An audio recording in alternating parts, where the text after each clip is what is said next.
she was convicted, Lucy Letby, in a court of law, with all the evidence tested in court, and she was convicted of the murder of 7 babies and an attempt to murder 7 others. So from the prosecution and legal point of view, the case is closed. This was not a serial killer. This was poor standards of suboptimal care on a unit where Lucy was one of only 2 full-time nurses. Now, when people say she was there more often than other nurses, the other nurses worked part-time because they had families. So, yes, of course she was there more often. She was also asked to work overtime because she was one of the more qualified nurses on the unit. She was the nurse that the other nurses rang when things went wrong. Lucy was not on duty for all of those deaths, but only 7 were put on the court indictment, of which she was convicted of. What we need to do is to find out what did happen on that baby unit, because 30 experts, 30 neonatologists have reviewed the notes and the reports and all said those babies died from those very, very poorly, very, very tiny, one was only 1.5 pounds in weight, babies died from natural causes and suboptimal care. There needs to be a retrial because so much that was presented as evidence wasn't evidence at all. In February of 2025, 14 of the world's leading neonatal specialists gathered for a press conference.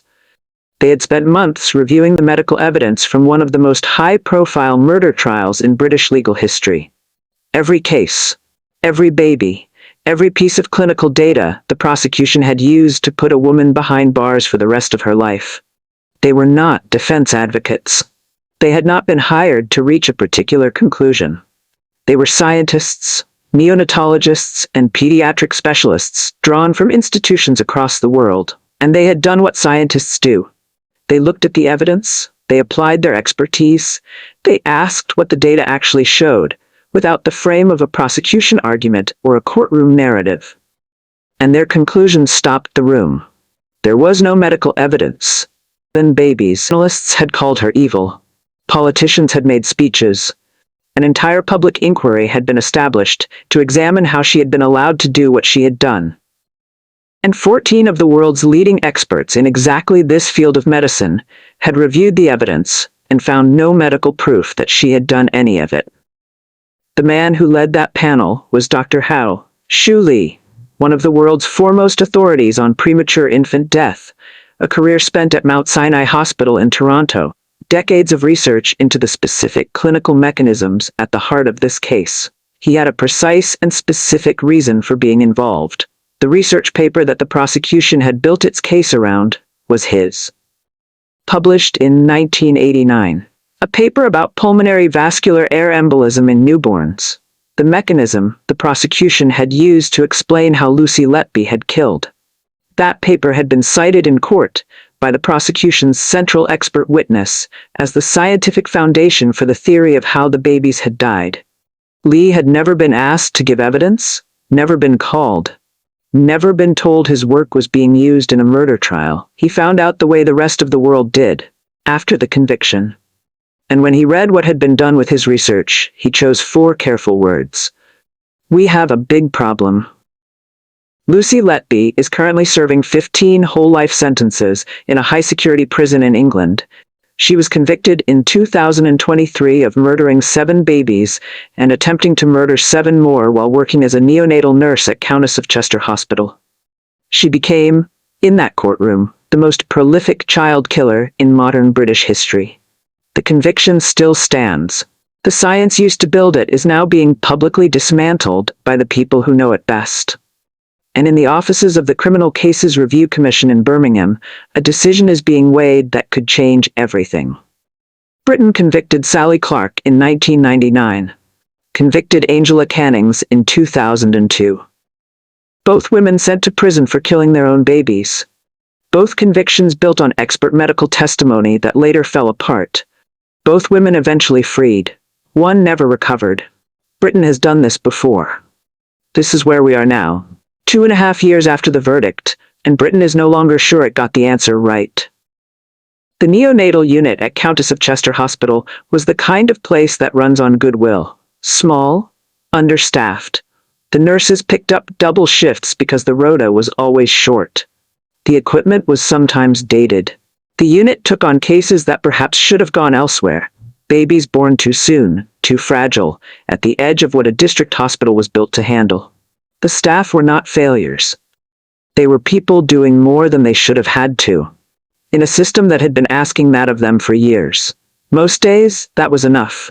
June of 2015 was not most days. One baby had been stable for 4 days. She had been improving. The nurses on that shift had no clinical reason to expect what happened next.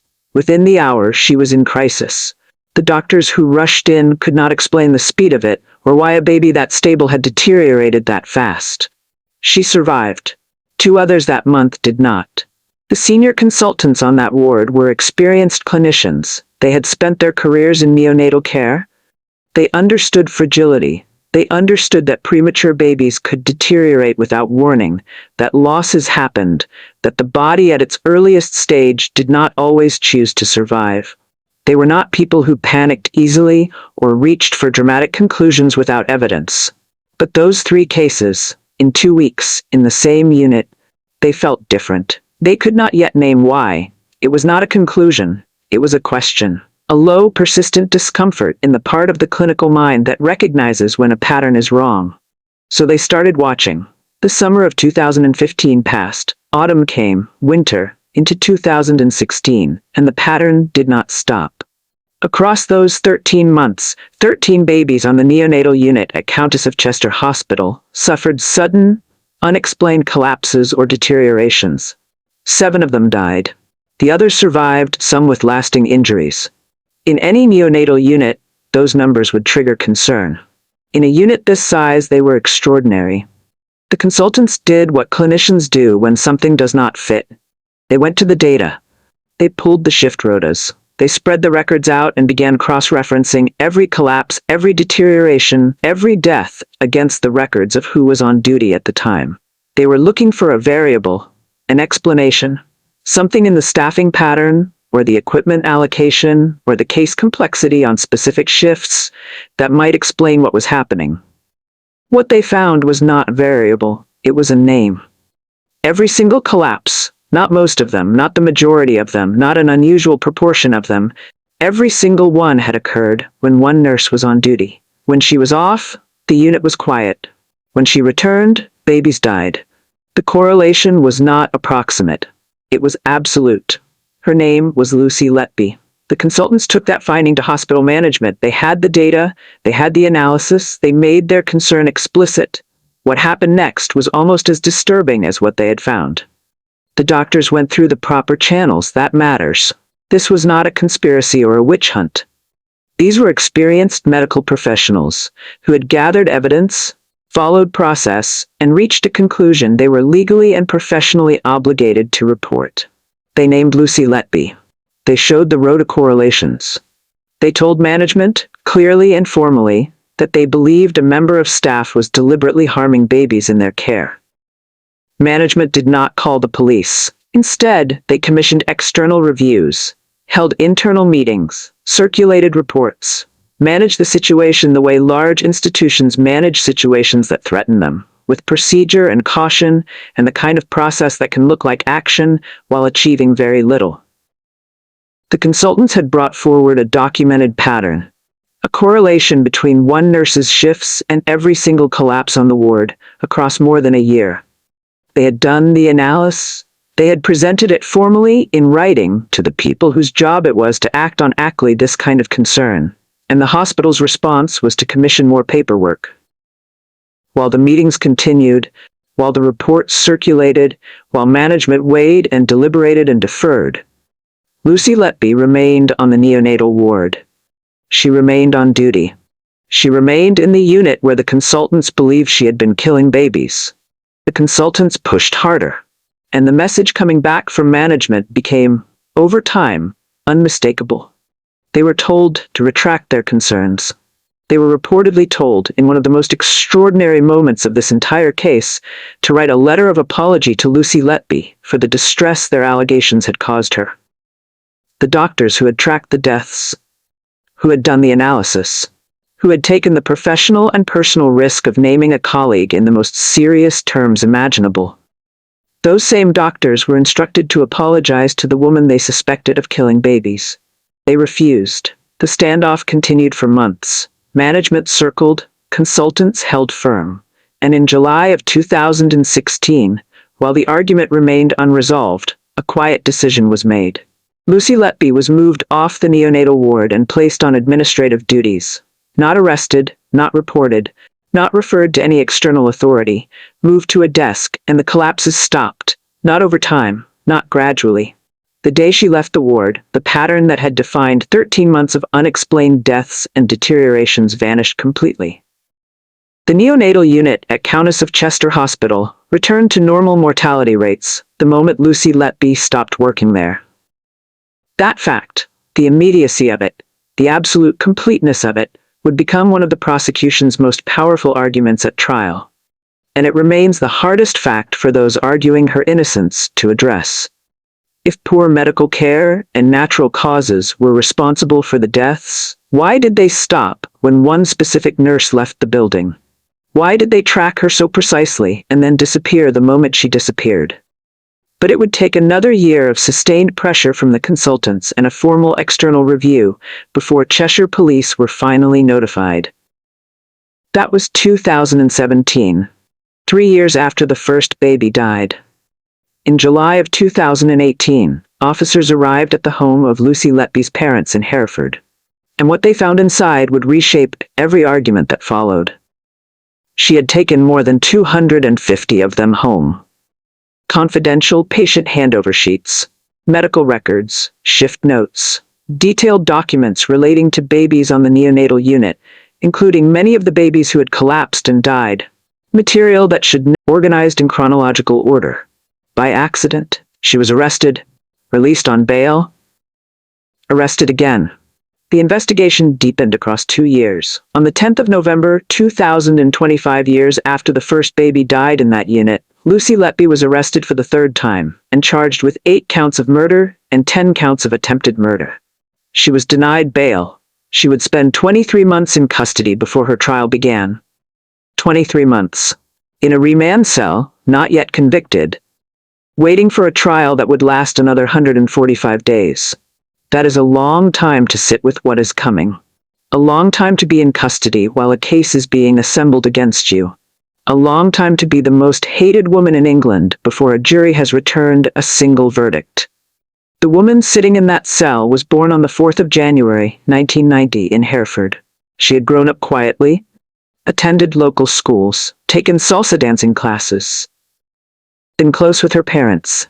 Everyone who had known her described the same person. Shy, bookish, unremarkable, not the kind who dominated a room or made people look twice.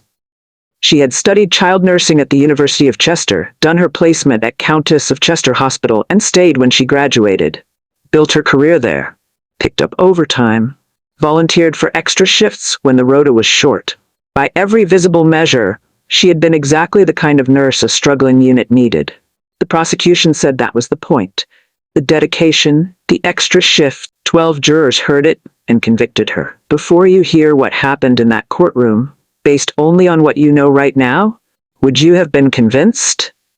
The documents, the pattern, the note. Drop your answer in the comments. But those 12 jurors never heard something else. Something that had been put in writing by a senior judge before the verdict was returned. Something that might have changed the way they heard everything Dewi Evans told them. Something no one told them existed. Manchester Crown Court, October 2022. 145 days. The jury deliberated for 22. By the time it was over, it had become one of the longest murder trials in British legal history. A case so dense, so medically complex, so demanding on everyone inside that courtroom that observers described it as unlike anything they had ever witnessed. Lucy Letby sat through all of it. 145 days of evidence about what the prosecution said she had done to babies in her care. 145 days of parents in the gallery, of clinical testimony about what happens when a premature infant's body is deliberately harmed, of expert witnesses explaining mechanisms that most people in that room had no training to evaluate. She pleaded not guilty to every count. The prosecution's case was built on pattern, method, and medical evidence. They argued she had used multiple means. She had injected air into bloodstreams, causing fatal embolisms. She had force-fed infants to distend their stomachs and restrict breathing. She had administered insulin as a poison. She had removed breathing tubes. In every case, she had been there, always there, when babies died. The jury heard from families who had stood beside incubators, watching their children fight for lives they would not keep. They heard from colleagues who had worked alongside Letby for years, and who struggled, visibly, to reconcile the nurse they had known with the woman being described to them. They heard from the consultants who had raised the alarm, and from the managers who had initially failed to act on it. And they heard from experts. But at the center of the prosecution's medical case, the keystone on which the most serious allegations rested, stood one man. Dr. Dewi Evans, retired consultant pediatrician, clear, authoritative, certain in the way that jurors without medical training find reassuring and authoritative voices always seem certain when you have no way to test them. Evans told the jury what the clinical signs showed. He explained the mechanism of deliberate air injection, what it looked like in a baby's body, how it registered in the postmortem findings, why the signs in these specific cases pointed to intentional harm rather than natural causes or medical error.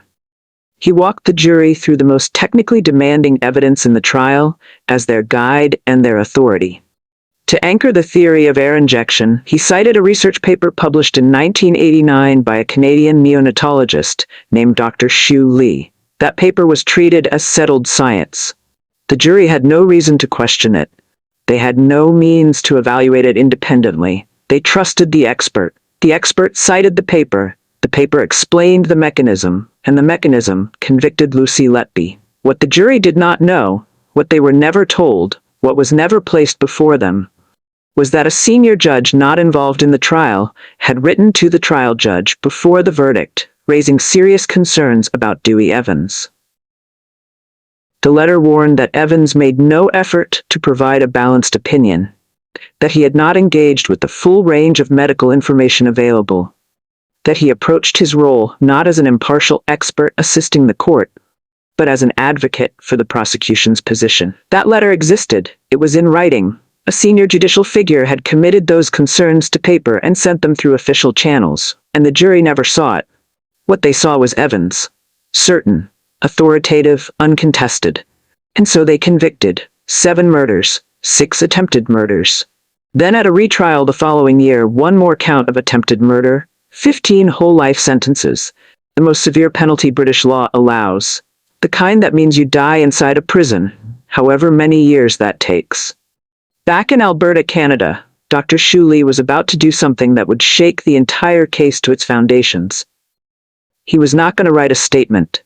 He was not going to give a single interview. He was going to build a panel.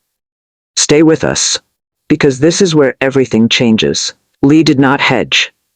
He did not offer careful academic qualifications or diplomatic uncertainty. He read the trial evidence. He saw how Evans had cited his work. He understood, with the precision of someone who had spent decades inside this science, exactly what had been done with his paper, and exactly what was wrong with it. The conclusions Evans had drawn were not supported by what the paper actually showed, the theory of deliberate air injection that the prosecution had built around that research.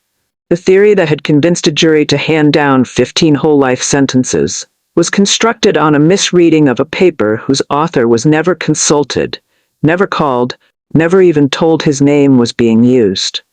If my paper was misinterpreted, Lee said, we have a big problem on our hands. He did not leave it there. Lee assembled a panel, 14 neonatologists and pediatric specialists drawn from institutions across the world. People who had spent their entire professional lives inside exactly the kind of clinical complexity that was at issue in this case. He asked them to do something that had never been done before in the Letby case. He asked them to review the medical evidence from every single baby in the trial. All 17. Not the prosecution's summary, not the court record as filtered through Evans' testimony. The raw clinical evidence, fresh eyes, no assumptions about what it meant. Just the data and the question of what the data actually showed. They spent months on it. When they were done, Lee gathered them for a press conference in February of 2025. And what they said was not hedged, was not carefully qualified, was not the kind of academic conclusion that can be argued into ambiguity. In every single one of the 17 cases, every baby, every collapse, every death for which Lucy Letby was convicted or charged, there was no medical evidence to support the claim that she had caused harm. No evidence of deliberate air injection consistent with homicide. No evidence of deliberate insulin poisoning that could not be otherwise explained. No evidence, in any case, of the specific harm the prosecution had argued she had inflicted.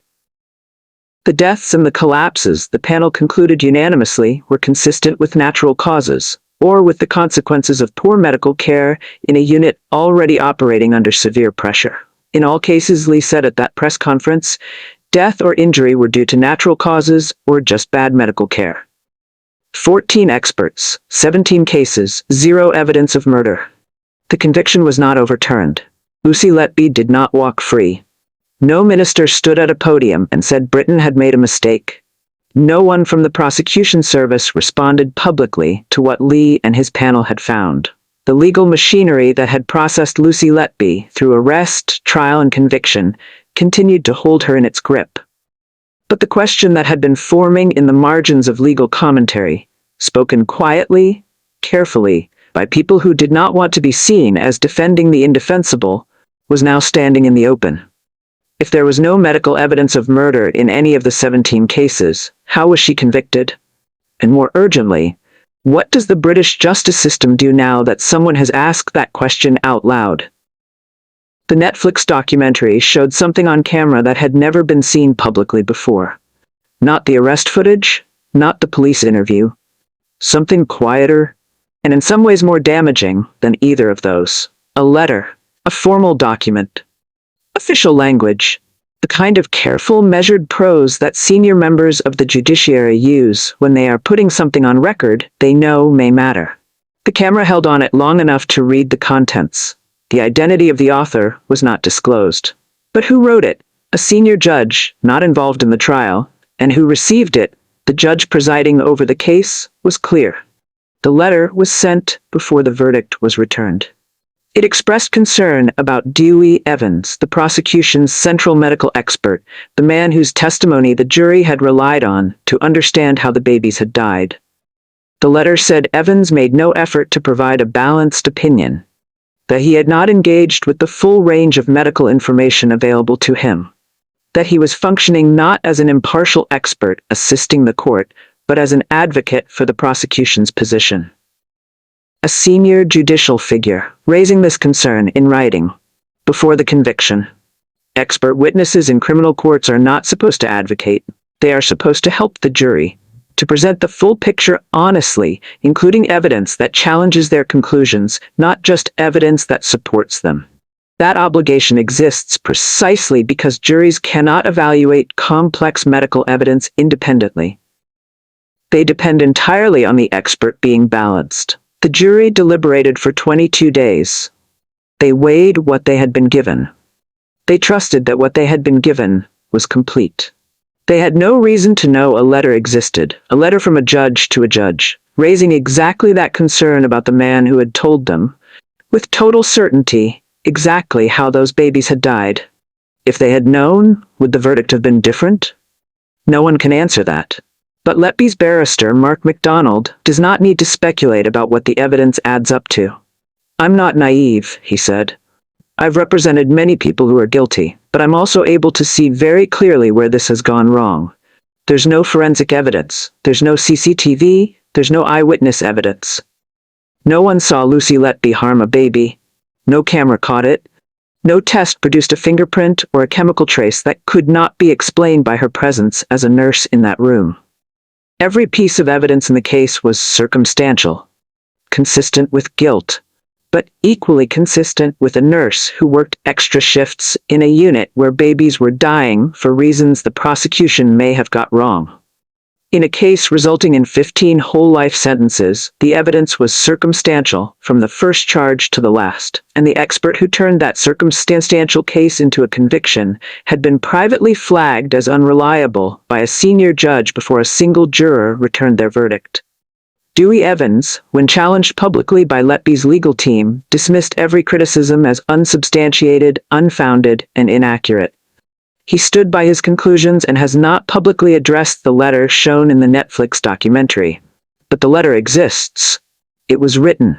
It was sent. A senior judge put those concerns into official channels before the jury returned a verdict that would define Lucy Letby's entire remaining life. The CCRC has it. Britain has it now. The only question is what is done with it. If that letter had been shown to the jury, should the trial have proceeded differently? Should a conviction built entirely on circumstantial evidence and a single expert witness ever carry a whole life sentence?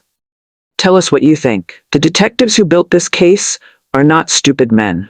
The mother who spoke on camera is not a woman lying to herself. The pattern of Lucy Letby's presence at every single collapse across 13 months is documented, verified, and has never been satisfactorily explained away. 250 confidential patient documents found in her home, arranged in chronological order, have never received a credible innocent explanation. And the collapses stopped the day she left the ward. Not gradually, not over weeks, immediately. The unit returned to normal the moment she was removed, and nobody, not the 14 experts, not Mark MacDonald, not any voice in this debate, has explained how poor medical care or natural causes could track one specific nurse that precisely and then stop when she did. The families of the babies who died and survived did not ask for Netflix documentaries and international expert panels and parliamentary debates. They asked for justice. The courts gave it to them. And watching that verdict publicly, questioned, by people who were not inside that courtroom for 145 days, is a real harm that belongs in this story. And yet, Britain has been here before, more than once. And the pattern, when you look at it clearly, is not a coincidence. Sally Clark was a solicitor, a successful professional woman in Manchester. In 1999, she was convicted of murdering her 2 infant sons, who had died in their cots within 14 months of each other. The prosecution's central expert was Professor Roy Meadow, a pediatrician of enormous reputation and authority. The kind of wit she died in 2002 of smothering her 3 infant sons. She went to prison. Her conviction was overturned the following year. Once again, after expert testimony at the heart of the prosecution's case was found to have been unreliable. 2 women, 2 convictions, both built on expert evidence that did not hold. Both verdicts delivered by juries who had no means to question what they were being told. Both felt, at the time of sentencing, like justice. Both were wrong. The parallels with Lucy Letby's case are not proof of anything. They are not a verdict. History does not repeat neatly enough for that. But they are a warning, a documented recent warning about what happens when juries are presented with expert evidence they cannot independently evaluate, when that expert's authority is placed beyond challenge, when the wrong person sits at the center of the prosecution's medical theory. 14 international experts, saying there is no medical evidence of murder in any of the 17 cases. The author of the key research paper saying his work was misread and misused. A senior judge's private written warning that the prosecution's star witness was not balanced, never shown to the jury. No forensic evidence. No CCTV. No eyewitness who saw Lucy Letby harm a child. If the science failed Sally Clark, the question is not whether it could have failed here. The question is whether the Criminal Cases Review Commission will have the courage and the institutional strength to say so. Wherever you are watching this, drop your location in the comments right now and tell us what you think. We read everyone. But stay with us, because on the 4th of February, 2026, this story stopped being a legal argument and became something Britain could not look away from. Netflix released the investigation of Lucy Letby, 90 minutes, made in partnership with ITN Productions, directed by Dominic Sevier. And whatever your view of true crime documentaries, whether you believe they serve justice or exploit it, whether you think they inform or inflame, This one contained material that could not be set aside. Footage that had never been seen publicly before. The arrest at her parents' home in Hereford. Officers at the door in the early morning. Lucy Letby saying goodbye to her cats before being walked out to a waiting police car. The interior of the house where she had grown up. The rooms her parents had lived in for 40 years. The ordinary private space of a family whose world was ending. Susan and John Letby, who have maintained their daughter's innocence throughout, released a statement describing the documentary as a complete invasion of privacy. They said watching it would likely kill them. They objected to the display of their home, of their daughter, of the private moment when their family was torn apart. Britain had seen photographs of Lucy Letby, had read the verdict, had absorbed the headlines, but it had never seen this, the human moment beneath the case. The woman, not the monster. And that distinction, however uncomfortable, mattered. Lucy Letby in police interview, sitting across from investigators, answering questions, denying everything, not visibly distressed, not breaking, calm and consistent in the way that two entirely different kinds of people can be calm and consistent. The person who has nothing to confess, and the person who has decided never to confess. And the post-it note, addressed on camera in her own words for the first time. I am evil. I did this. The prosecution had placed those words before the jury as evidence of guilt, as the kind of language that seeps out of a person who can no longer contain what they have done, an admission disguised as self-reproach. If you killed babies, the prosecution argued, and you wrote those words, you knew exactly what you were saying. Letby said something different. She said she wrote them at the lowest point of her life. After months of being treated by the institution she had devoted her career to, as though she had done something unforgivable. She was not confessing to murder. She was expressing, in the fractured language of someone in psychological collapse, the shame of being accused. The hospital had made her feel responsible. She had started in her darkest moments to wonder if she had made some clinical error she was not even aware of. The jury heard that explanation and convicted her anyway. But the documentary gave the doubt a face and a voice. It sat with the uncertainty in a way the courtroom had not. John Gibbs, the retired consultant who had been among those who raised the alarm, who helped trigger the investigation, who still believes she is guilty, sat down on camera. He said that clearly. He had not come to defend her. But at the end of his interview, he paused. He said a tiny part of him feels guilty, that they may have got the wrong person. You worry, he said, that no one actually saw her do it. A tiny part, from the man who helped put her there. One victim's mother, the first family member to speak publicly on camera in any documentary about this case, sat down because she needed the world to know her child was real. She still believes Letby is guilty. She found the public doubt that followed the film devastating. The Guardian called the documentary sensationalist and argued it prioritized dramatic true crime moments over rational analysis of complex medical evidence. Others called it the most important journalism produced about this case since the conviction. What no one could say was that it was irrelevant.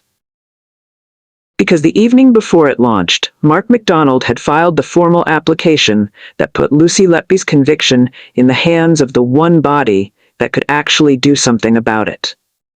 The application was filed on the evening of the 3rd of February, 2025. Mark MacDonald submitted it to the Criminal Cases Review Commission the night before the Netflix documentary launched. The timing was not accidental. The CCRC confirmed receipt the following day. The review began. Lucy Letby had been in prison for more than a year at that point. She had served one whole life sentence after another since August of 2023, 15 of them, stacked, each one a legal statement that she would die inside. She had attempted to appeal twice. Both attempts had been refused. The doors that a normal prisoner might lean on over years had already closed. The CCRC was the last door. It is not a court. It cannot overturn a conviction or declare someone innocent. What it can do, the only thing it can do, is refer a case back to the Court of Appeal if it finds a real possibility the conviction is unsafe. Not proof of innocence, not a balance of probabilities, a real possibility that, if the Court of Appeal looked again, the verdict might not stand. That threshold, a real possibility, is deliberately narrow. It is designed to be hard to meet. Most applications go nowhere. The CCRC is not a second chance for everyone who believes they were wrongly convicted. It is the last mechanism in the British justice system for cases where something has gone genuinely wrong, and it is sparing about when it decides that something has. But those applications do not usually come with 14 international experts concluding there was no medical evidence of murder. They do not usually come with the author of the key prosecution research paper saying his work was misinterpreted. They do not usually come with documentary evidence of a senior judge's private written warning about the prosecution's star witness, a warning the jury never received. Given what has been placed before the CCRC in this case, the question of whether that threshold is met is not a marginal one. It is live, and it is serious, and it is the question that Britain is now waiting to have answered. Throughout 2025, additional material continued to arrive at the Commission, new medical analysis, supplementary submissions. As of February 2026, the CCRC's chair, Dame Vera Baird, confirmed publicly that the review was still underway and the application had not yet reached its completed form. Then something else emerged. The CCRC's head of investigations had been removed from the team assessing the Letby submissions, following concerns about a conflict of interest. The Commission did not elaborate on the nature of that conflict. But in a review of this profile and this sensitivity, the integrity of the process is not a detail. It is the whole point. Running alongside the CCRC is the Thirlwall Inquiry, the official public examination of what happened at Countess of Chester Hospital. But the Thirlwall Inquiry was not designed to ask whether Letby did it. Its terms of reference assume she did. Its mandate is to examine the governance failures that permitted the deaths, not to examine whether those deaths were what the prosecution said they were. As of the summer of 2026, its final report has not been published and will not appear until after the parliamentary summer recess. The only body with the legal power to reopen the question of Lucy Letby's guilt is the CCRC. And somewhere in Birmingham, behind closed doors, that body is still deciding. Lucy Letby is currently working in the library of her prison unit, a model prisoner, by all accounts inside. Polite to staff, cell kept tidy. She has reportedly become close with Bainash Batul, convicted in 2024 of murdering her stepdaughter Sarah Sharif. 2 women in the same wing, both convicted of killing children in their care. One of them, beyond any reasonable dispute, belongs there. The question, the only matters to the CCRC, the CC, to Mark MacDonald, and to the families of 7 babies, is whether both of them do. Whatever this case becomes, 7 babies died in that neonatal unit. Their names are protected. In the court record, they exist only as letters. Child A through Child G, not names, letters. Because the law decided that children born this young, this vulnerable, this briefly, deserved at least that much protection from a world that had already failed them. They were premature, every one of them. Born before the world was ready, or before they were ready for it. They arrived at Countess of Chester Hospital's neonatal unit because that was where premature babies in that part of England went when they needed help. Their parents handed them to nurses, to doctors, to machines and monitors and incubators, and trusted that the people in that room were doing everything possible to give their children a chance. 7 of them did not go home. The parents of those babies are not evidence. They are not data points in a legal argument about the reliability of a 1989 research paper or the conduct of an expert witness. They are people who drove home from a hospital without their children, and then got up the next morning and the morning after that and kept going in the particular private way that grief demands of people who have no other choice. They built their grief around the conviction, around the knowledge that the person responsible had been identified, prosecuted, and removed from the world. That structure, the structure of justice, is not simply emotional comfort. It is the frame through which devastating loss becomes, over time, survivable. When that frame is challenged, something more than feelings is threatened. The mother who spoke in the Netflix documentary, the first family member to go on camera in this case, did so because she needed the world to know that her child was real, that the loss was permanent, that the verdict meant something, and that the something it meant was true. She still believes Lucy Letby is guilty. She carries what happened in that hospital every day. And now she carries something else. The public reopening of a question she spent 2 years believing was closed, played out in documentaries and expert panels and parliamentary speeches while she was trying to keep living. That is an unbearable place to exist. It belongs in this story alongside everything else. Whether Lucy Letby is guilty or innocent, and this is the most important thing to say before we finish, the grief of those families is not subject to review. It does not depend on the CCRC's decision. It is not conditional on what the Court of Appeal eventually determines. The grief is real, and it is permanent, and it belongs to the people carrying it. And nothing that happens in a legal process will change the fact that those babies existed, and that their parents loved them, and that they are gone. And in Alberta, Canada, Dr. Shoo Lee is waiting. He published that paper in 1989 trying to understand why premature babies die. He spent decades of his career trying to reduce those deaths, trying to build a body of science that would help clinicians save the children in their care. He never imagined his research would be cited in a murder trial without his knowledge. He never imagined he would spend his retirement assembling panels of international experts and standing at press conferences saying that a woman in a British prison may have been convicted on a misreading of his life's work. He is not waiting for recognition. He is not waiting for thanks. He is waiting to find out whether the British justice system has the capacity to look at what he found and at what the 14 experts found and at what was written in that judicial letter and ask itself honestly, before it is too late to matter, whether it got this right. 7 babies, a neonatal unit in Chester. A nurse who was either the most dangerous person ever to work in British pediatric care, or a woman who was present at tragedies that had other explanations, and who is now serving the rest of her natural life because the expert the jury trusted may have been working from science that was never his to use. The CCRC has not decided, the Thirlwall inquiry has not reported, the Court of Appeal has not been asked to reconsider anything. Yet.